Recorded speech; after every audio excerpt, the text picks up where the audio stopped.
예, 바로 시작해 보겠습니다. 예. 자, 지난 시간 복습은 이 정도 하면 될 것 같은데. 지난 시간에 했던 것 중에 요거는 있었죠. 현재 나하고 미래 나.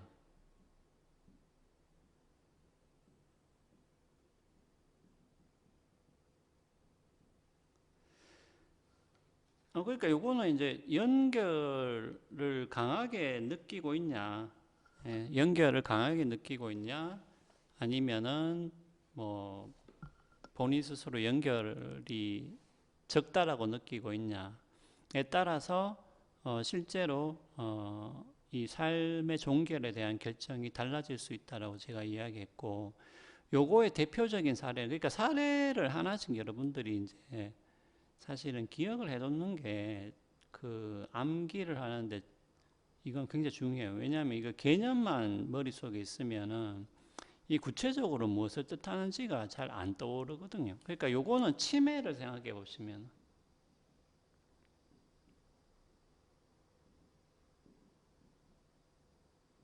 그러니까 급성 치매에 걸릴 거다, 곧 걸릴 거다. 근데 이제 중요한 건 뭐냐면은 나라는 거는 이제 의식은 희박해진다. 하지만은 하지만 뭡니까? 그냥 잘 살 수 있다.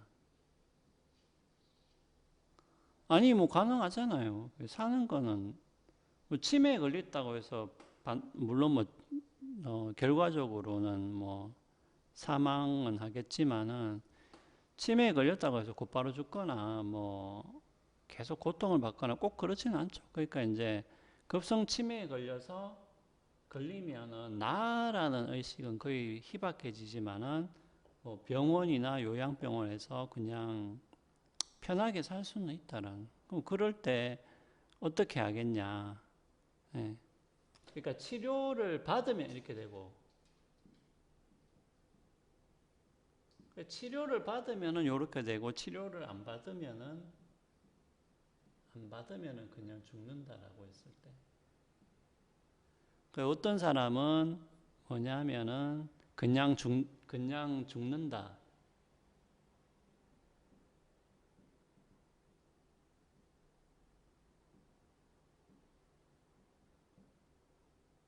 여기서 그냥 단절되는 거죠. 그러니까 어떤 사람은 그냥 죽는다라는 걸 선택을 하기도 한다는 거죠. 왜 그렇겠어요? 그건 뭐냐면 이 미래의 나라는 거는 이미 내가 아니라는 거지. 그러니까 이 사람 판단에는 아니 급성 치매에 걸려가지고 결국 미래의 나라는 거는 어떻게 보면은 지금의 나하고는 판이하게 다른 것이고 지금의 나라고 하기는 좀 그렇다는 거죠. 그러면은 이 미래의 나가 이익을 얻는 것에 대해서는 별로 상관하지 않을 수 있잖아요. 왜냐하면 이 미래의 나는 지금의 나와 내가 아니라고 생각하기 때문에. 그러니까 이 사람은 뭐냐면은 이 미래의 나와 지금의 나와 사이에 연결성을 거의 느끼지 못하기 때문에 그냥 죽음을 선택을 할 수도 있다는 거죠. 그렇죠. 이것도 나름대로 그 일리가 있는 얘기죠. 그렇기 때문에 이 시간 관련이, 그러니까 요거를 이제 시간 관련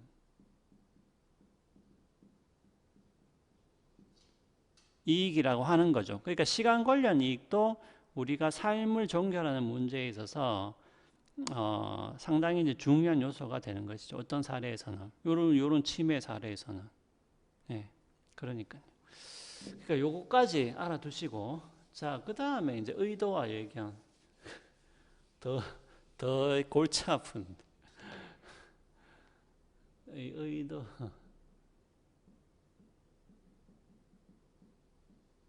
그러니까 이것도 이게 좀 좋은 괜찮은 사례가 하나 떠오르면 좋은데, 물론 여기서도 사례가 있어요. 사례를 이야기할 텐데 그 사례 말고 조금 더, 저도 생각하다가 막 만들어 보다가 여러분들도 안 만들어 보세요. 일단은 이제 요게 그 진통제 사례.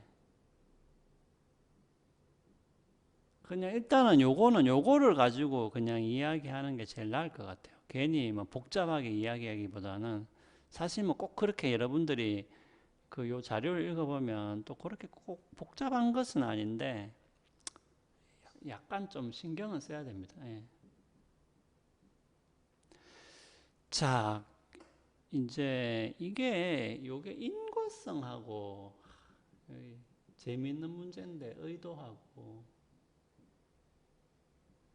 사실 요 인과성과 의도의 이제 관계에 대한 문제인데 근데 거기까지 안 나가 이게 굉장히 복잡해요. 이제 여기로 가면 이제 근데 요건 하여튼 요거는 진통제 사례를 그냥 일단은 여러분들이 진통제 사례를 어떻게 하냐면 일단은 전체적으로 좀 기억을 해두세요. 이 구조 자체를. 그리고 난 후에 어떻게 하냐면 여러분들이 조금 뭔가 잘 이해가 안 된다, 이해가 안 가는 것 같다, 아니면은 지금 여기서 하는 요 주장이 조금 뭔가 문제가 있는 것 같다라고 생각되면은 여러분들이 저한테 질문을 좀 주시면 좋겠어요. 예. 근데 여러분들 요 온라인 수업은 물론 단점도 있는데 제가 봤을 때 장점은 그러니까 대면 수업 특히 막 30명, 40명, 70명 대면 수업을 하게 되면 사실은 물론 뭐 그런 수업에서도 질문을 주고받고 질문을 하고 답변하고 하는 게 불가능하진 않아요. 뭐 이제 뭐 계속 또 그렇게 수업을 설계할 수도 있지만은 실제로 좀 그렇게 하는 경우가 이제 적다는 것이고 여러분들도 뭐 수업을 해봐서 알겠지만은 실제로 뭐 질문하라고 했을 때 대면 수업에서 질문을 잘 안 하는 경우도 많고요. 하지만은 온라인 수업에서는 이제 그러한 제약이 없죠.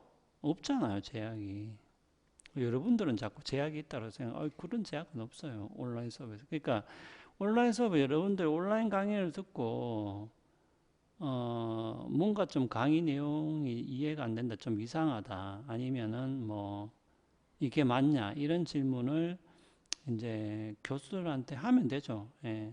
그 메시지로 하든 메일로 하든 우리는 이제 구글 클래스룸을 쓰니까 여러분들이 이제 메일을 보내셔도 되고 또 거기 보면은 왜 댓글 또 달 수 있게 해놨잖아요. 그 댓글도 달면 되고 그런 식으로 해서 여러분들 적극적으로 질문을 하셔가지고 어떤 이 내용에서 여러분들이 이해가 잘 안 가는 부분을 해소를 해야 됩니다. 그리고 사실은 이제 그런 부분이 그러니까 그렇게 하는 게 사실은 이제 학습하는 과정이고 단순하게 강의를 보는 것은 뭐 이미 교육학에서 늘 하는 얘기지만은 크게 학습 효과가 있는 것은 아니에요.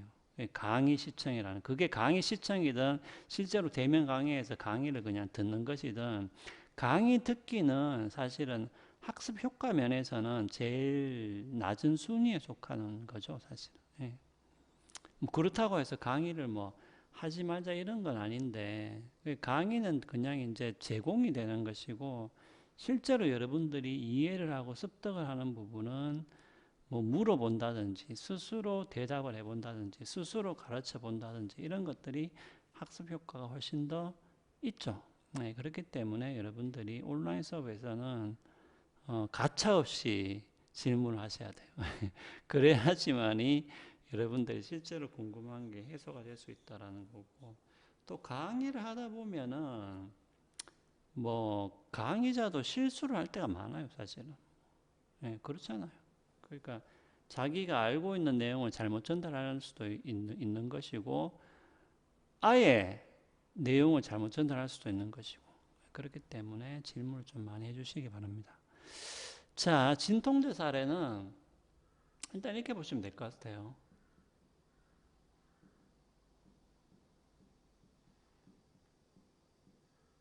자, 여기까지는 이제 뭐 금방 따라올 수 있죠. 진통제를 주는 이유는 뭡니까? 당연히 이제 고통이 있기 때문에 진통제를 처방하는 것이죠. 그래서 이제 당연히 일단 뭐 당연히 환자니까 환자 잠깐 생략하고 고통이 있으니까 진통제를 처방한다. 자, 여기까지는 여기까지는 별로 어려운 게 없습니다. 어려운 게 없는데, 자, 그러면은 일단은 진통제 처방에 뭐예요? 더 땡겨야지. 진통제 처방의 목적은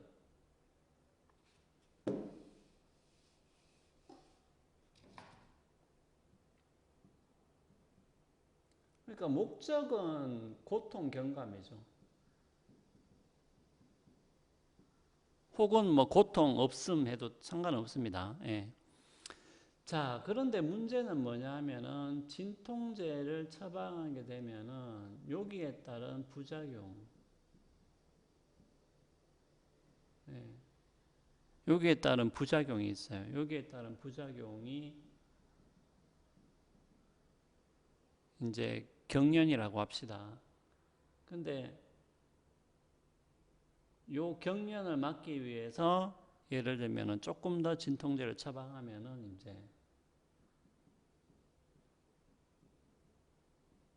이제 죽음이 초래되는 것이죠. 예. 근데 문제는 뭐냐 하면은 요 상태는 적어도 환자가 보기에는